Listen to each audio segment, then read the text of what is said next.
Halo penyembah Tuhan sampai penyembah peluit kang parkir atau apapun yang kalian sembah, coba komen di bawah. Fenomena kepercayaan terhadap entitas supranatural seringkali dipandang sebagai bagian integral dari sejarah manusia.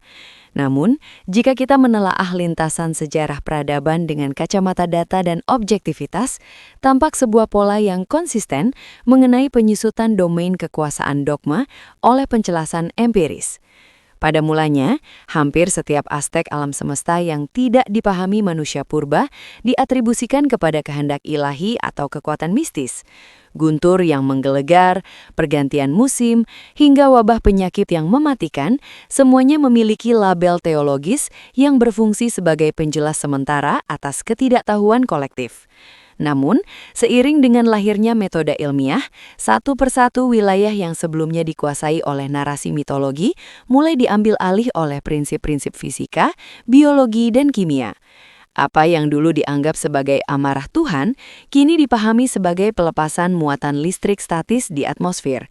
Dan apa yang dulu dianggap sebagai kutukan, kini terpetakan secara presisi melalui mikroskop sebagai serangan patogen.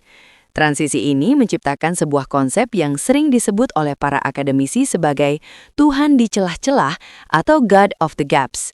Strategi pertahanan agama ini cenderung menempatkan eksistensi Tuhan pada area-area yang belum mampu dijelaskan oleh sains. Masalahnya, celah-celah ini terus mengecil seiring dengan akselerasi penemuan teknologi. Jika pada abad menengah manusia harus bergantung pada ritual untuk memohon hujan demi kelangsungan pangan, masyarakat modern kini menggunakan modifikasi cuaca dan irigasi mekanis yang didasarkan pada kalkulasi hidrologi. Ketergantungan psikologis dan praktis terhadap intervensi metafisika perlahan memudar karena hasil yang diberikan oleh sains jauh lebih konsisten, terukur, dan dapat direplikasi secara universal tanpa memandang latar belakang kepercayaan pelakunya. Data global menunjukkan adanya korelasi yang cukup signifikan antara tingkat kemajuan pendidikan suatu populasi dengan penurunan angka religiusitas. Di negara-negara dengan indeks pembangunan manusia yang tinggi, fungsi agama sebagai penyedia jawaban atas pertanyaan eksistensial mulai digantikan oleh filsafat sekuler dan sains populer. Masyarakat tidak lagi merasa perlu mencari validasi dari kitab kuno untuk memahami asal-usul manusia ketika teori evolusi melalui seleksi alam telah memberikan kerangka kerja yang jauh lebih komprehensif dan didukung oleh bukti genetika yang tak terbantahkan. Sains tidak hanya menawarkan penjelasan, tetapi juga menawarkan solusi praktis yang membuat janji-janji metafisika mengenai kehidupan setelah kematian atau bantuan gaib menjadi kurang relevan bagi individu yang merasa sudah cukup berdaya di dunia nyata.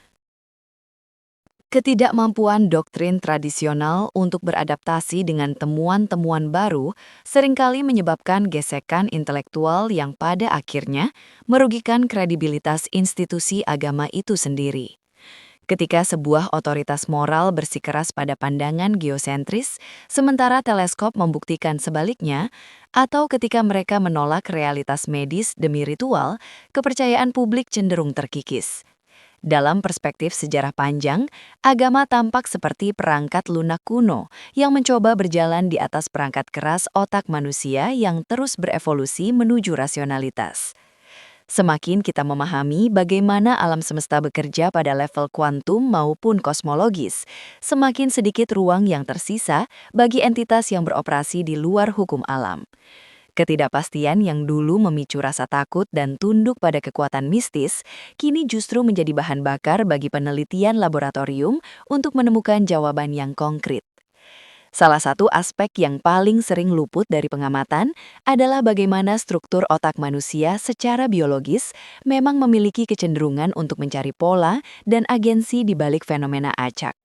Secara evolusioner, nenek moyang kita yang mengira semak-semak yang bergoyang adalah pemangsa, meskipun itu hanya angin, memiliki peluang bertahan hidup lebih tinggi daripada mereka yang terlalu skeptis. Predisposisi biologis untuk memberikan nyawa atau niat pada benda mati, inilah yang menjadi benih awal lahirnya konsep dewa-dewa dan roh. Namun di era modern, kita mulai memahami mekanisme Hyperactive Agency Detection Device atau HADD dalam neuroscience. Kita tahu bahwa perasaan diawasi atau pengalaman spiritual tertentu seringkali hanyalah hasil dari stimulasi pada bagian lobus temporal otak atau fluktuasi hormon dopamin.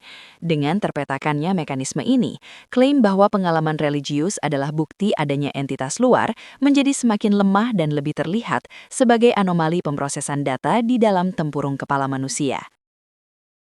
Seiring dengan pemahaman neurobiologis ini, fungsi agama sebagai penyedia kerangka moral dan hukum juga mengalami degradasi fungsi yang signifikan. Pada masa lampau, ancaman hukuman neraka atau janji surga mungkin efektif untuk menjaga ketertiban sosial di tengah masyarakat yang belum memiliki sistem hukum formal yang kuat.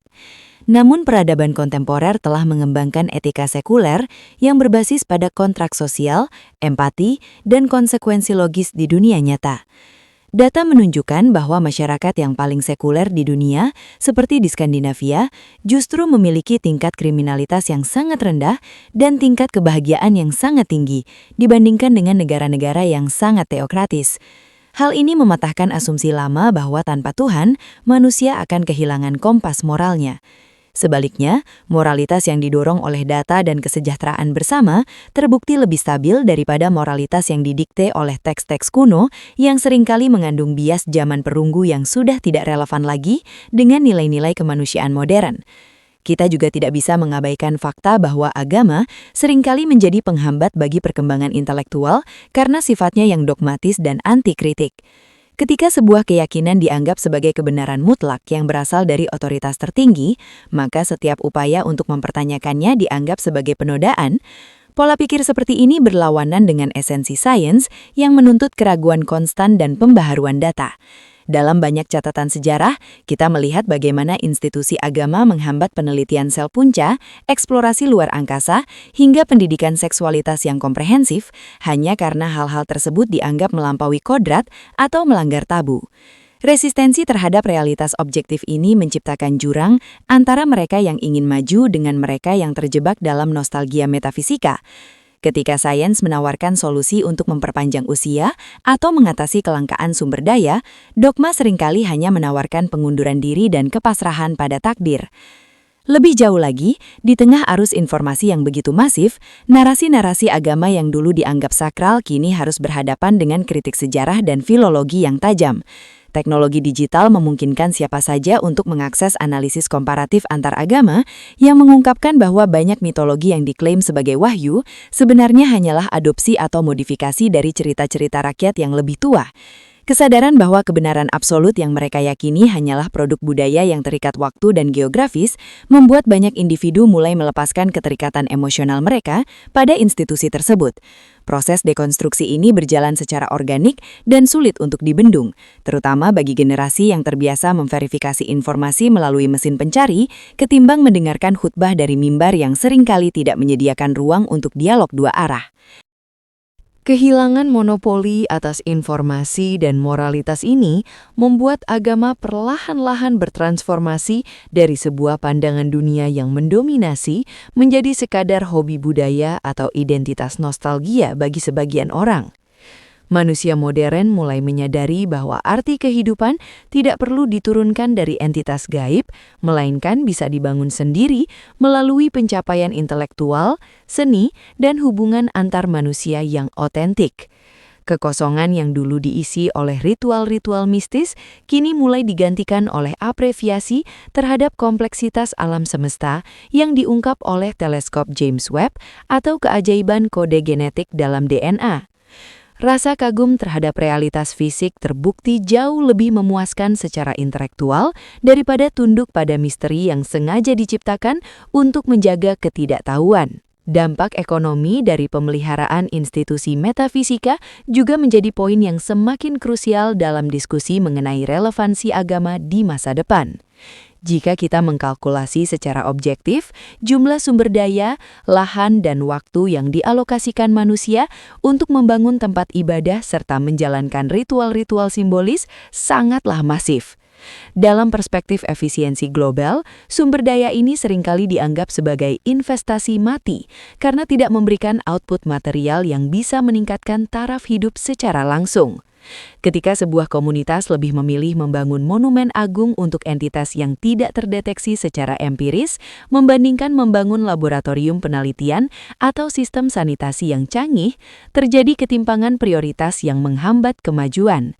Seiring dengan meningkatnya kesadaran akan krisis iklim dan keterbatasan sumber daya planet, masyarakat mulai mempertanyakan apakah biaya sosial dan ekonomi untuk mempertahankan tradisi mistis masih bisa dibenarkan secara logis. Pergeseran ini juga terlihat sangat jelas dalam bidang medis dan teknologi umur panjang. Selama ribuan tahun, agama memegang monopoli atas narasi kematian dan apa yang terjadi setelahnya. Konsep akhirat seringkali digunakan sebagai mekanisme coping bagi manusia yang tidak berdaya melawan penyakit dan penuaan. Namun, kemunculan gerakan transhumanisme dan kemajuan dalam rekayasa genetika mulai menawarkan solusi yang jauh lebih nyata. Ketika sains mulai mampu memperpanjang rentang hidup manusia secara signifikan atau bahkan memberikan harapan akan keabadian digital di masa depan, janji-janji mengenai surga di kehidupan mendatang kehilangan daya tariknya. Manusia modern cenderung lebih memilih 1 tahun tambahan kehidupan yang berkualitas di dunia nyata berkat intervensi medis daripada spekulasi mengenai kenyamanan di alam yang tidak bisa diverifikasi keberadaannya. Ketakutan akan maut yang merupakan fondasi psikologis terkuat bagi banyak agama, perlahan-lahan diprotensi oleh pemahaman bahwa kematian hanyalah masalah teknis yang bisa dipecahkan, bukan takdir yang harus diterima dengan pasrah. Selain itu, konflik geopolitik yang berakar pada perbedaan interpretasi doktrin menunjukkan betapa berbahayanya ketergantungan pada klaim-klaim kebenaran subjektif. Sains, di sisi lain, bersifat universal. Hukum gravitasi atau struktur atom tetap sama di Roma, Mekah maupun Tibet. Ketidaksepakatan dalam sains diselesaikan melalui eksperimen dan pembuktian data, sedangkan ketidaksepakatan dalam agama seringkali berujung pada perpecahan sosial atau kekerasan karena tidak adanya standar objektivitas yang bisa disepakati bersama.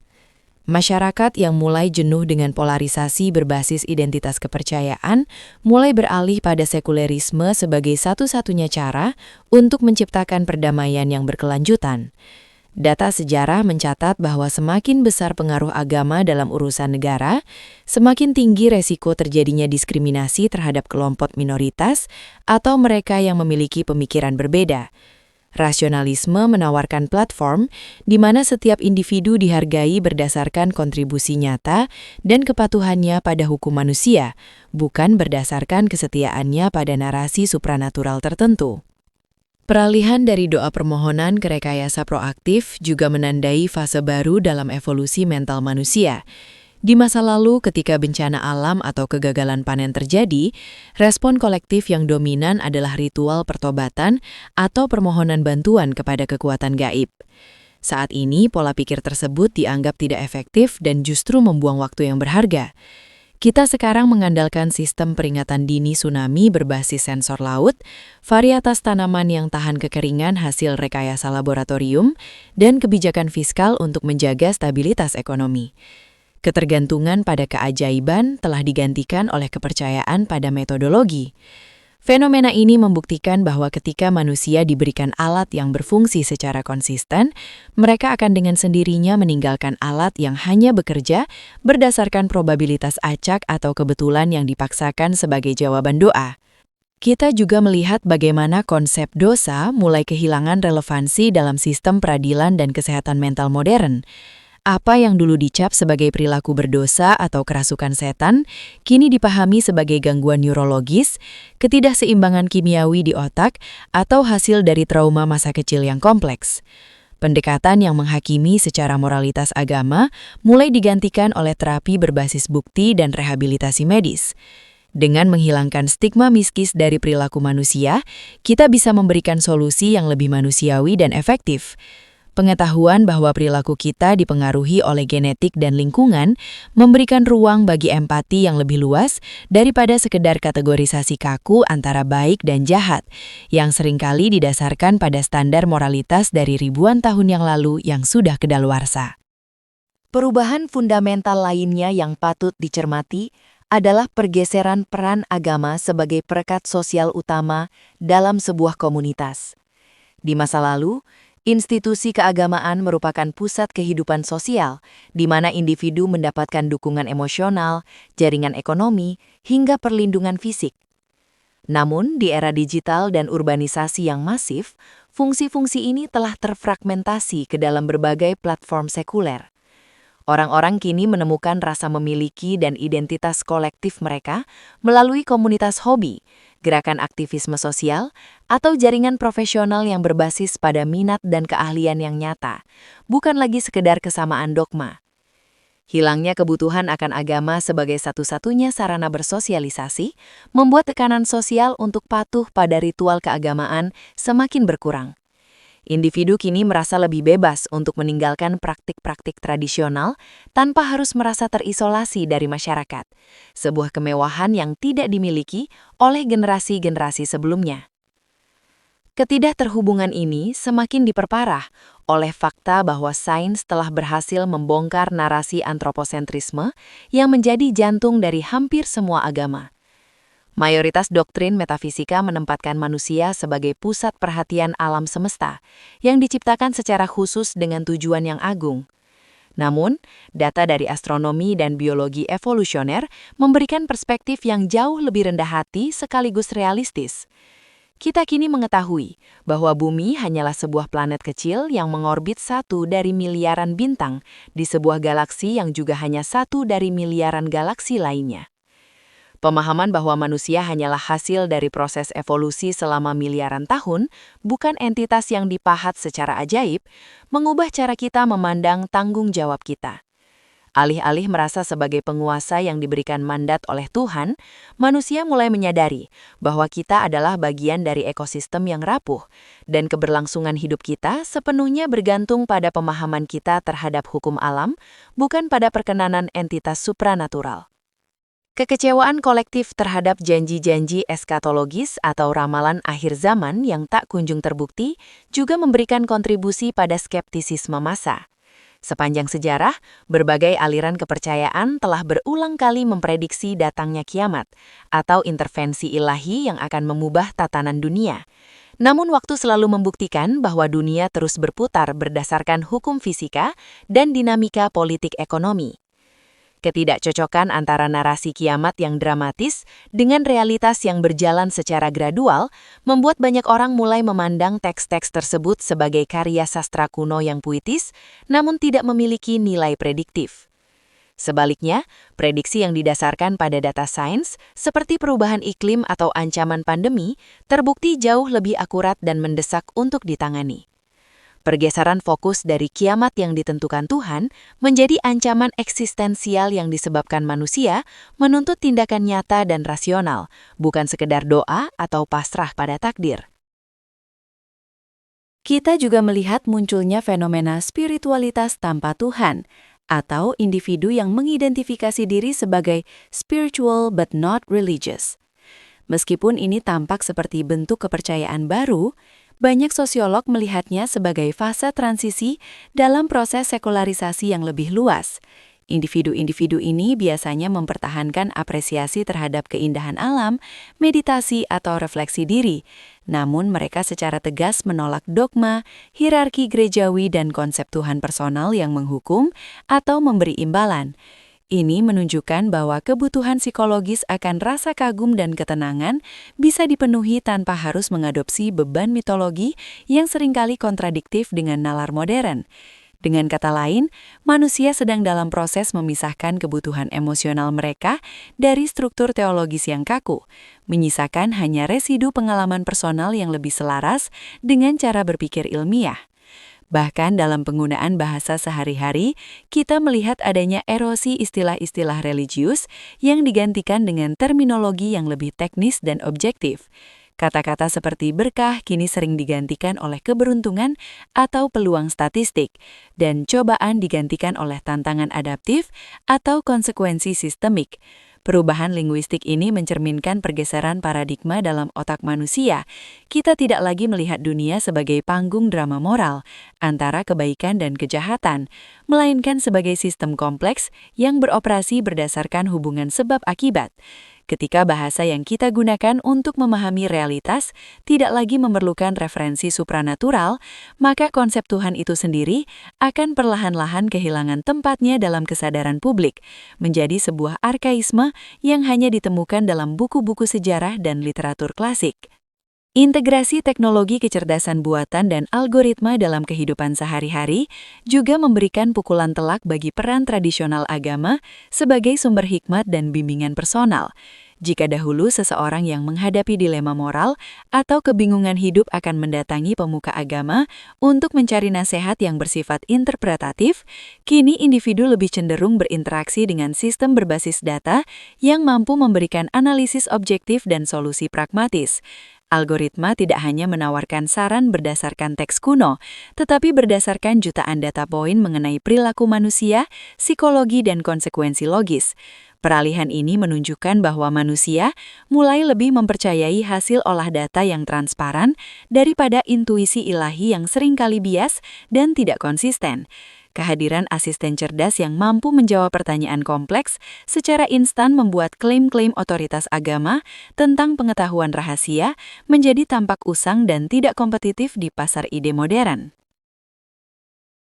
Selain itu, kemajuan dalam pemetaan alam semesta melalui fisika kuantum dan kosmologi tingkat tinggi telah menghilangkan unsur misteri yang selama ini menjadi tempat persembunyian konsep-konsep mistis. Dahulu, hal-hal yang tidak kasat mata dianggap sebagai wilayah gaib yang tidak tersentuh oleh nalar manusia. Namun, keberhasilan para ilmuwan dalam mendeteksi partikel subatomik, gelombang gravitasi hingga memotret lubang hitam membuktikan bahwa apa yang dulunya dianggap ajaib sebenarnya hanya fenomena fisik yang belum terukur. Dalam dunia yang semakin terukur ini, ruang bagi Tuhan untuk bermanuver menjadi nol. Ketidakmampuan entitas supranatural untuk meninggalkan jejak empiris apapun di tengah instrumen deteksi manusia yang semakin sensitif memberikan kesimpulan logis bagi banyak orang bahwa entitas tersebut memang tidak eksis, melainkan hanya konstruksi imajiner untuk mengisi kekosongan pemahaman.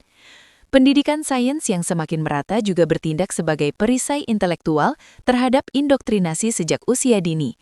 Ketika anak-anak diajarkan untuk menggunakan metode skeptisisme ilmiah dan berpikir kritis, mereka menjadi lebih sulit untuk menerima klaim-klaim tanpa bukti yang biasanya ditawarkan oleh sistem kepercayaan. Data menunjukkan bahwa di wilayah dengan kurikulum pendidikan yang menekankan pada penalaran logis dan bukti fisik, tingkat konversi ke arah ateisme atau agnostisisme meningkat secara drastis pada kelompok usia muda. Mereka tidak lagi melihat agama sebagai kebenaran yang harus diwarisi, melainkan sebagai objek studi sosiologis tentang bagaimana manusia di masa lalu mencoba memahami dunia. Paradigma ini mengubah status agama dari panduan hidup menjadi sekadar artefak budaya yang dipelajari di universitas, bukan dipraktikkan di dalam kehidupan pribadi. Kita juga harus memperhatikan bagaimana orientasi keberhasilan manusia telah bergeser dari perkenanan Tuhan menjadi optimalisasi sistem. Dalam masyarakat industri dan informasi, efektivitas diukur melalui metrik performa, inovasi, dan efisiensi energi. Ritual-ritual yang memakan banyak waktu dan energi tanpa memberikan kontribusi langsung pada produktivitas atau kesejahteraan kolektif mulai ditinggalkan karena dianggap sebagai inefisiensi sistemik. Manusia modern lebih menghargai jam tidur yang cukup, olahraga yang terukur, dan nutrisi yang berbasis sains untuk meningkatkan kualitas hidup mereka daripada melakukan pengorbanan atau doa yang hasilnya tidak pernah bisa dipastikan. Pragmatisme ini secara perlahan mematikan dorongan untuk memelihara praktik-praktik metafisika yang tidak memiliki dampak fungsional dalam ekosistem kehidupan modern yang serba cepat dan kompetitif. Pada akhirnya, apa yang kita saksikan bukan sekadar persaingan antara sains dan agama, melainkan proses pendewasaan spesies manusia. Seperti halnya seorang anak yang perlahan-lahan meninggalkan teman imajinasinya seiring dengan bertambahnya pemahaman tentang realitas, kemanusiaan pun tampaknya sedang bergerak meninggalkan orang tua surgawi mereka. Ketergantungan pada otoritas luar yang tidak terlihat mulai digantikan oleh kemandirian intelektual dan tanggung jawab kolektif terhadap satu-satunya rumah yang kita miliki, yaitu bumi. Kepuasan emosional yang dulu didapat dari janji-janji surga, kini ditemukan dalam penemuan ilmiah baru, pencapaian teknologi, dan upaya nyata untuk mengurangi penderitaan manusia melalui kedokteran dan kebijakan sosial yang rasional. Dunia tanpa Tuhan ternyata bukanlah dunia yang hampa, melainkan dunia yang lebih jujur, di mana setiap makna dan tujuan hidup diciptakan oleh manusia itu sendiri melalui nalar dan empati. Kesimpulan yang bisa ditarik dari seluruh lintasan data ini adalah bahwa agama, dalam berbagai bentuknya, sedang mengalami proses entropi informasi di tengah masyarakat yang semakin terliterasi secara saintifik. Ketika sains terus mendorong batas-batas pengetahuan kita ke wilayah yang sebelumnya dianggap terlarang atau suci, kerangka berpikir supranatural kehilangan fondasi logisnya untuk bertahan. Fenomena ini bukan sekadar pergantian tren ideologi, melainkan disrupsi intelektual yang fundamental. Manusia tidak lagi membutuhkan mitos untuk menjelaskan asal-usul, tidak membutuhkan ritual untuk mengendalikan alam, dan tidak membutuhkan ancaman metafisika untuk menjaga ketertiban sosial. Semua fungsi tersebut telah diambil alih oleh sistem yang lebih transparan, akuntabel, dan berbasis bukti. Ketuhanan dalam perspektif sejarah panjang tampak hanya sebagai fase transisi dalam evolusi kognitif manusia sebelum mencapai kemandirian rasional yang utuh. Seiring dengan meredupnya dominasi dogma, kita memasuki era di mana tanggung jawab atas masa depan spesies ini sepenuhnya berada di tangan manusia sendiri. Tidak ada lagi perlindungan dari figur penjaga yang tidak terdeteksi.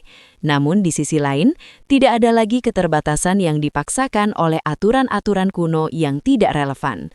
Kekosongan yang ditinggalkan oleh agama justru memberikan ruang bagi munculnya etika yang lebih universal yang didasarkan pada fakta bahwa kita semua adalah bagian dari realitas fisik yang sama. Keindahan alam semesta yang diungkap oleh fisika dan biologi terbukti jauh lebih kompleks dan menakjubkan daripada narasi penciptaan manapun.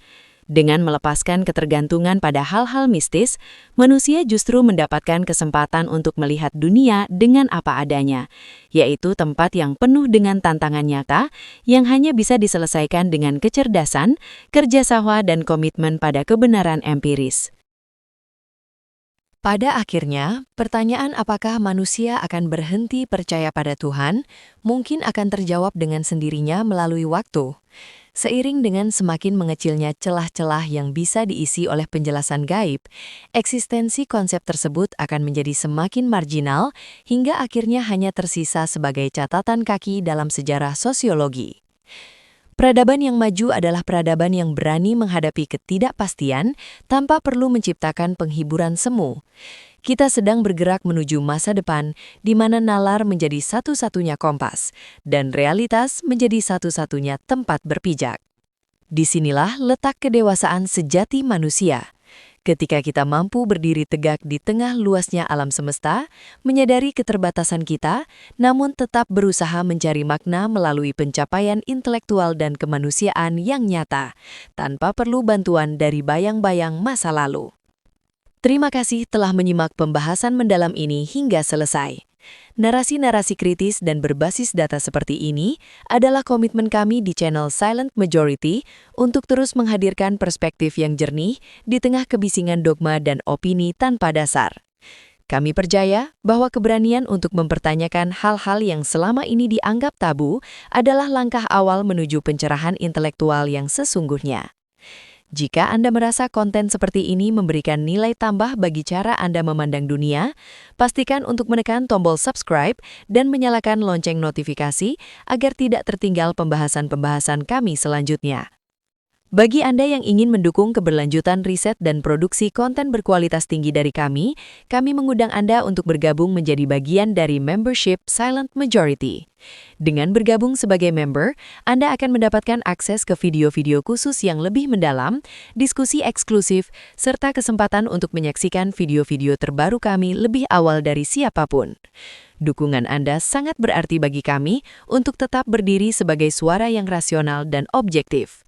Sampai jumpa di video berikutnya, dan mari terus berpikir melampaui batasan yang ada.